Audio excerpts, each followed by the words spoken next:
Happy Women's History Month. Happy Women's History Month. Speaking of women's history, I just have to name something for all of the women and the people who love them, specifically our sisters in Alabama, who are in the middle of IVF treatments or that arduous process.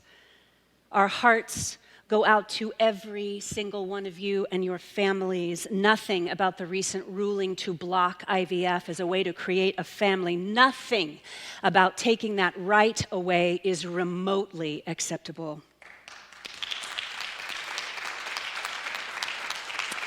So from all of us, I want to say to you, hang in there. We will get through this time because come November, we will vote. We will. We will do our part. We will do our part. Speaking of doing our part, Rabbi Sharon Brous tells the story of an ancient pilgrimage ritual that the rabbis constructed 2,000 years ago as a way to support each other.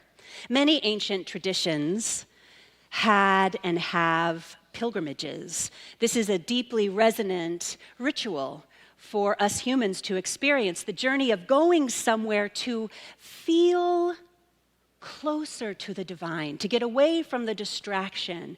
You find this in pilgrimages that are Christian pilgrimages to sacred sites. You find this in Islam, the road to Mecca, that pilgrimage. It's one of the pillars of their faith tradition.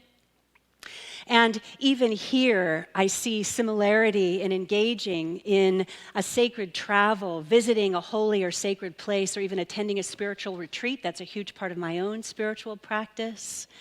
The journey of going somewhere free from distraction to experience the divine in a heightened state has been around since the beginning of time. So in Judaism, 2,000 years ago, the Jewish people, too, had this lifelong dream, if you will, to travel and make their way to the Temple Mount in Jerusalem, the holiest site in the holiest city. And to be able to do this in one's life was a profound gift. So this idea of making a pilgrimage to a sacred place is in our DNA.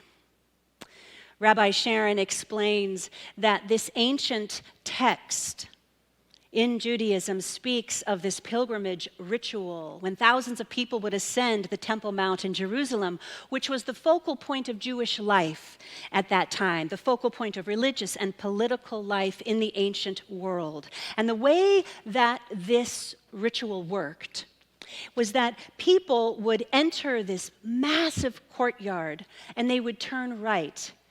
And they would circle counterclockwise around this enormous complex of the temple. And then they would exit close to where they entered. Can you imagine the joy of finally getting to participate in something like that? With so many people sharing your faith who've been waiting most likely their entire lives, saving money for so long to do that. So if you will with me, just imagine that here you are in your celebration 2,000 years ago, Temple Mount in Jerusalem, and you are making your way, circling counterclockwise, this spiritual and holy walk, and you see coming towards you, against the flow of the crowd, a person in pain. She is clearly suffering. She is walking slow, unlike you. She is not celebrating. She is hurting. And you walking towards her in your joy and your celebration, naturally, you may want to avert your eyes, as we humans do so often, say on a city bus or train.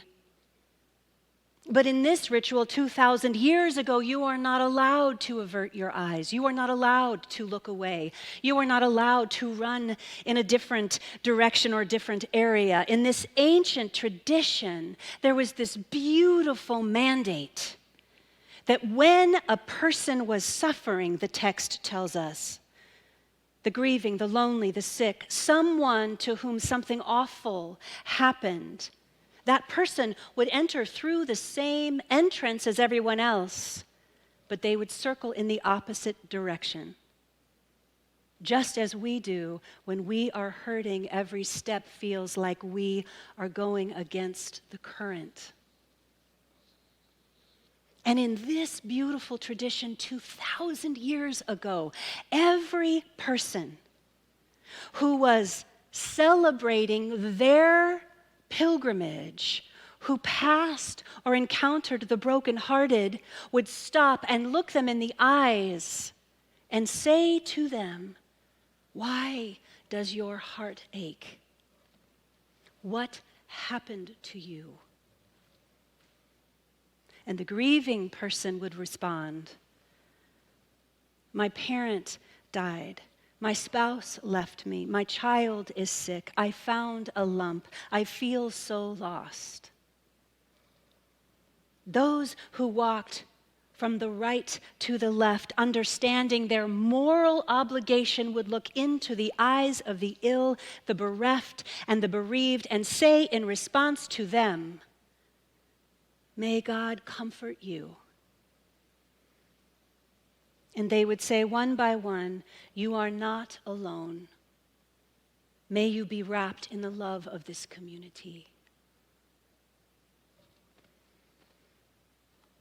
And then they would continue to walk on their pilgrimage until another hurting person approached them.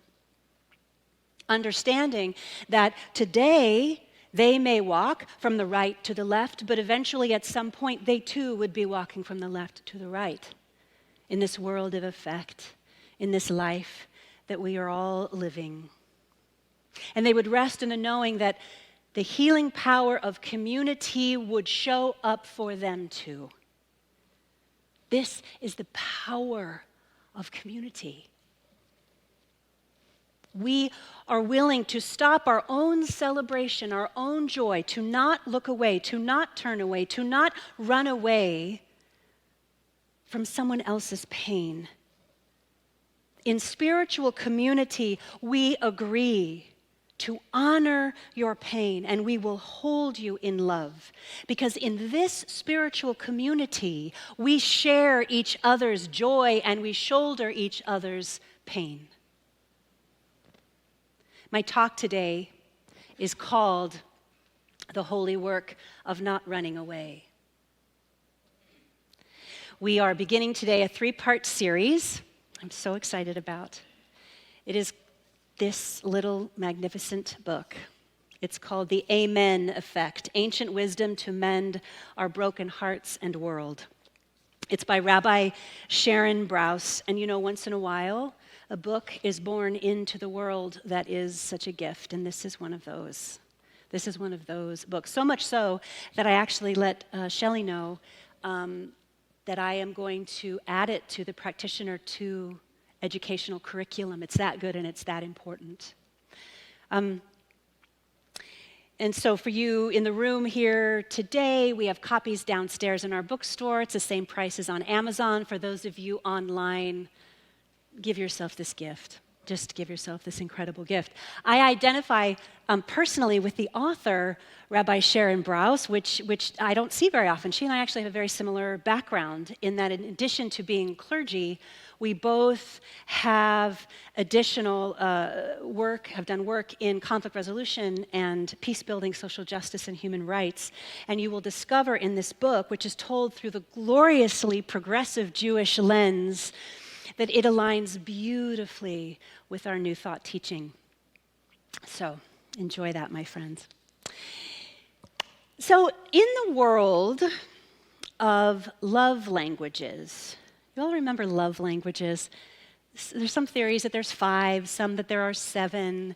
The love languages are the ways in which you receive and give best in a relationship, in love. So, words of affirmation, if you've heard that, or quality time.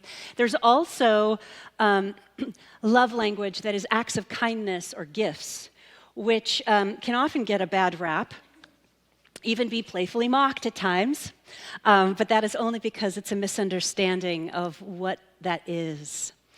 In our teaching, we understand that there are many words for God. It's this beautiful, flexible, magnificent thing that is so huge. It's almost hard to name. So Shelley and I will often use, God, Spirit, Source, quantum consciousness, Mother Nature, which are all words that we use for God, and all of those descriptions is simply love.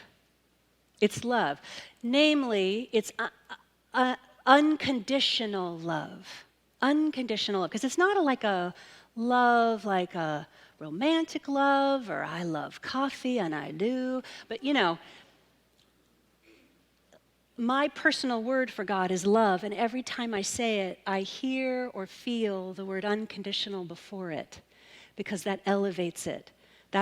That is my understanding, what most closely aligns with the divine. And the thing here to note is that God is the activity of love. This love that we speak of, that is God, is a verb. It's not meant to be merely a descriptor or an adjective. This love shows up as acts of kindness. That's how it shows up, whatever that may be. This love is the activity of God. God is the activity of love. Acts of kindness is the activity of love and action of God, and action through you. When you engage in the love language of an act of kindness, you are allowing yourself to be the vehicle for the divine. And this applies so beautifully to the theme in the Amen effect. This idea that in spiritual community and all over the globe, across spiritual and political differences, we belong to each other. And as such, we are each other's angels. How many times have you heard that? The concept of angels is told throughout millennia. Stories about angels are throughout the Jewish tradition, and we see that in this beautiful book. The idea that we are here on earth to be an angel to one another is an ancient one. And one of the things that I know when I first discovered this, I was connecting the dots and it blew me away. In the original stories in the Hebrew and Christian Bibles, which there are so many stories about angels, they were never depicted with wings. Angels with wings did not happen until after Constantine in the late 4th and 5th century, which when you track that, it's extraordinary. When you track that, it's the idea that angels in these stories looked human. They did not look otherworldly, and so we could relate to them. It's like when you think of the original or mystical teachings of Jesus of Nazareth, when you understand that he was a man, he was a human, his stories have so much more depth because what he went through was so much more challenging, you see? So, when we avert our eyes in the circle of life, if you will, when we choose to avert our eyes in the pilgrimage of life, if you will, we miss the opportunity that is always right in front of us to be the vehicle for God, to be the activity of love, to embody acts of kindness, to be an angel right here on earth for someone. So what does this mean in practical terms? I invite you this week, to maybe do an experiment. Notice when you are somewhere and you have the urge to avert your eyes, to look away, And I invite you instead to stop. You may need to take a breath, put your hand on your heart, and look into the eyes of the person. Look into the eyes of the hurting person. I also invite you to consider someone in your life who may be hurting or grieving or in pain right now.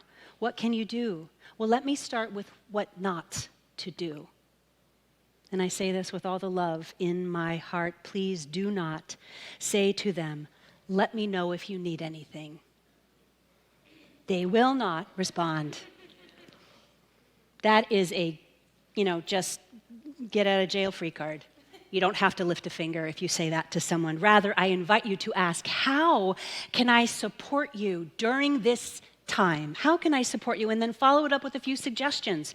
Ask them, what groceries can I pick up for you? Shelley did that for me when I was sick in bed. What can I pick up for you? Find out what their dietary needs are. Offer to mow their lawn, Bring the casserole is what I'm saying, right? Bring the casserole. Expanding on this idea, you can create a refugee kit. Our deadline to do that in this community, the beautiful project that we're doing, called Calling All Angels. We're putting refugee kits together for our beloved immigrants who are arriving with nothing but the clothes on their back. That deadline is March 16th. You can put a refugee kit together. All the information is online or downstairs. You can also donate to that if that is easier for you in this place where you are right now in your life. You can donate to any organization or place that is calling to you, that's living your values out into the world. The call here is to do the thing, to be love in action, however large or small. This, my friends, is our spiritual imperative. Rabbi Sharon Brous wrote, "The gift that God gave humanity from the start was the gift of one another." The gift that God gave humanity from the start was the gift of one another. We are here to be that gift for each other, loves. Our hearts naturally yearn for deep and meaningful connections. It is so important to our feeling of peace. Last week, when I was in Denver, I met with our practitioners in Practitioner Beth's living room. We were scheduled to meet just for 2 hours. We stayed for over 4 hours because we were feeling so connected to our kindred spirits. You know how that is, and time just flies by? 4 hours, our hearts were so full. And the connection was so beautiful. Being in the presence of people who deeply care about you creates this circle of love. It creates a healing you didn't even know that you needed. Isn't that beautiful? You can show up here in person or online, and you can receive a healing of sorts that you may not have even known you needed. This is why spiritual community is so, so important. Now listen, I love my alone time. I love my alone time with the best of the introverts. Introverts unite, together but in separate rooms. However, there is a huge difference between being alone and feeling lonely. Two very, very different things. Brené Brown writes, "We are psychologically, emotionally, cognitively, and spiritually hardwired for connection, love, and belonging. These are irreducible needs of all people. It's what gives purpose and meaning to our lives. The absence of love, belonging, and connection," she writes, "always leads to suffering." And yet, we can self-isolate. It's the, I'm fine response. Anyone? Just me? That, my friends, is an unhealed trauma response. That is the false belief that somehow we are a burden or we're too much. Our pain is too big.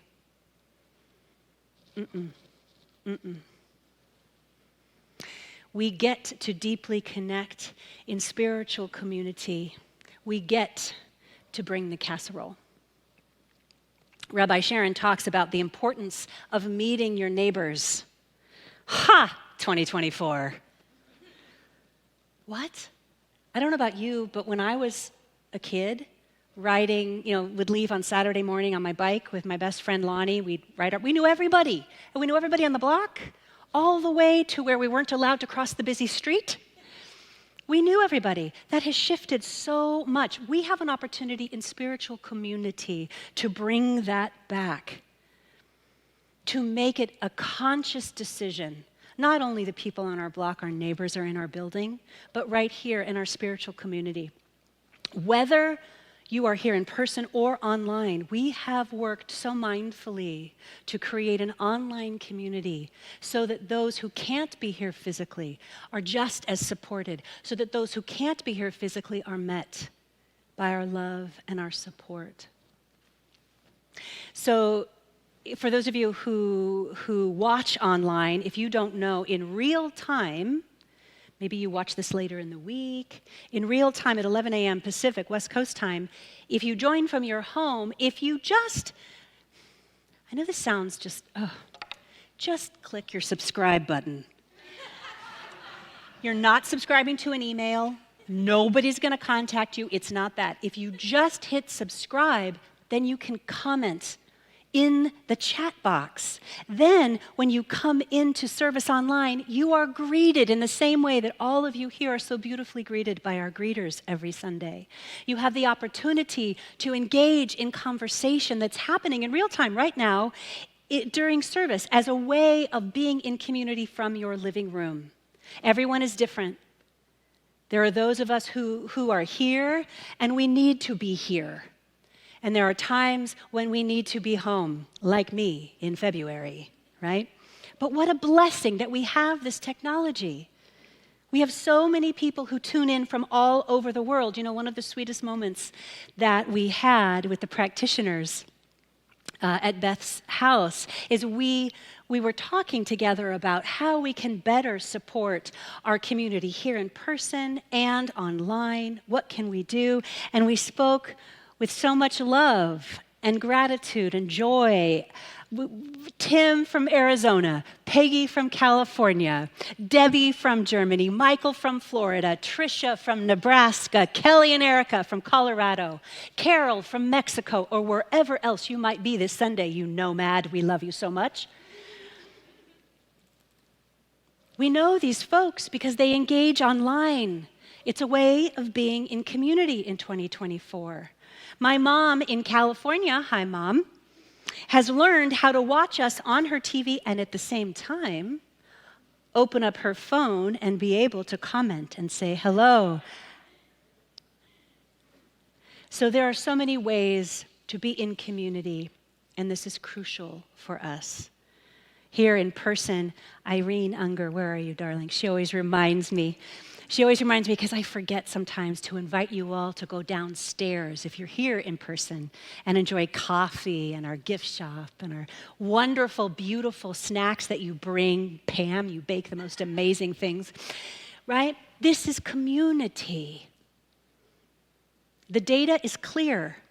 Rabbi Sharon writes, disconnection is a plague on our society, a plague of darkness. The antidote is rich, meaningful connection. And we get to have that here. I missed you all when I was gone. I genuinely missed you, So there's a beautiful story that Rabbi Sharon gives us in this book. It's about a community member named Hannah. One day, Hannah was out with her dog in the park, and she noticed a young man sleeping on a bench. She realized that he was unhoused. His name was Ryan, and she took him out for breakfast. And by the end of the conversation, she had insisted that he move into her spare bedroom, that it would be a safe place for him to rest and begin to heal. Ryan lived in Hannah's home for a full year until he was able to get back on his feet. Many in the community worried about Hannah. They didn't know Ryan. They didn't trust him. He was clearly struggling, maybe unwell. It was not inconceivable to them that perhaps in a moment of desperation, he could harm their friend physically or psychologically or materially. But Hannah understood that Ryan was an image of God. He was someone's child, and therefore her shared responsibility.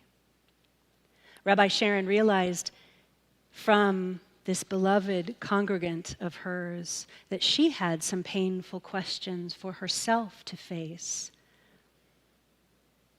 She asked herself, what are the instincts that tell us that an unhoused stranger is more dangerous to us than being without a home is to them? What risks am I willing to take to see this person as a person, she asked herself. What would I do? Years later, when Hannah died, Ryan eulogized her. And he said, that woman saved my life. Hannah experienced the death of her own son, Adam, to cancer. And so when she saw Ryan there on the bench, she thought, how can I not see you as my son? We belong to each other. The challenge, Rabbi Sharon writes, is to imagine a fundamentally different reality, a world in which we recognize and fight for each other's dignity. This is a huge part of what we do here at the New Thought Center for Spiritual Living. We take a stand for the dignity of every human being.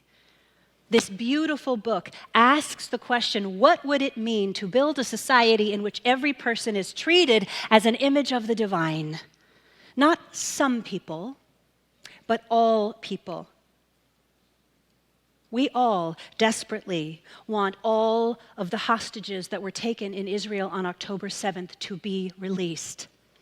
And in the very same breath, we demand a ceasefire in Palestine.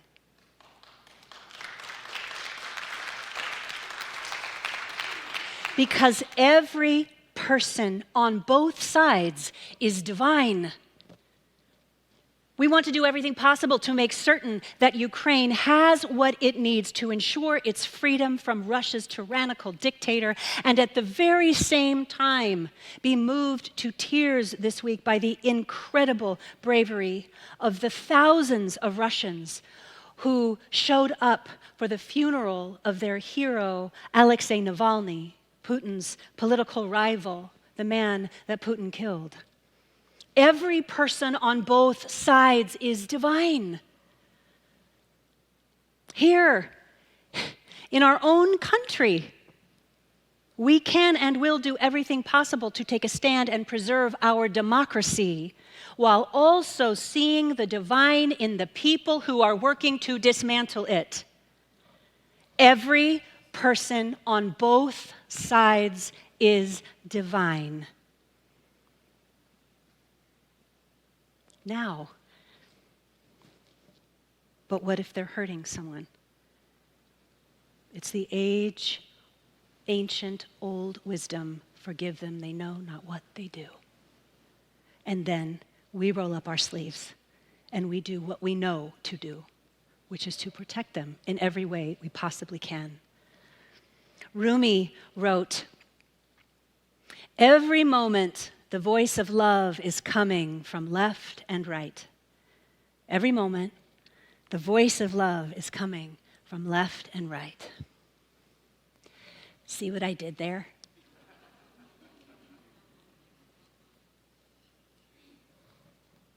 Every moment, there is love on both sides. There's an ancient rabbinic text from the 9th century that declares that every person is accompanied at all times by a procession of angels crying out, "Make way, for an image of the Holy One is approaching." This ancient text declares that essentially every single one of us is divine royalty. There is a moral imperative that people across all faith traditions share, and that is that every person must be treated in the image of the divine. I know at times it is not easy. I also know that it can be done. Forgive them, they know not what they do. And now, what can I do?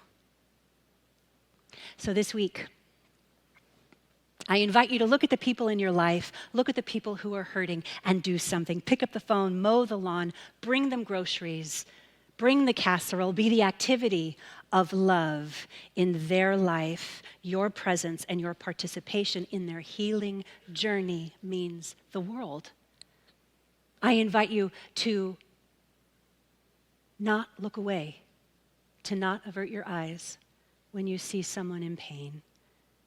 You can even smile, you can just touch your heart, you can say hello. The second thing is to meet your neighbors, to check in with the people in your life who are in pain, or right here in our spiritual community. Consider saying hello in the chat box, those of you online. Introverts, I'm talking to you. Hit the subscribe button. Or come downstairs for a cup of coffee or one of Pam's amazing goodies. Finally, as we teach every week, bring your conscious awareness to your daily life, to every person you pass on the street, to every person in the grocery aisle. Just take a moment, take a breath. Be present, recognizing that every person is the face of God. How could they not be?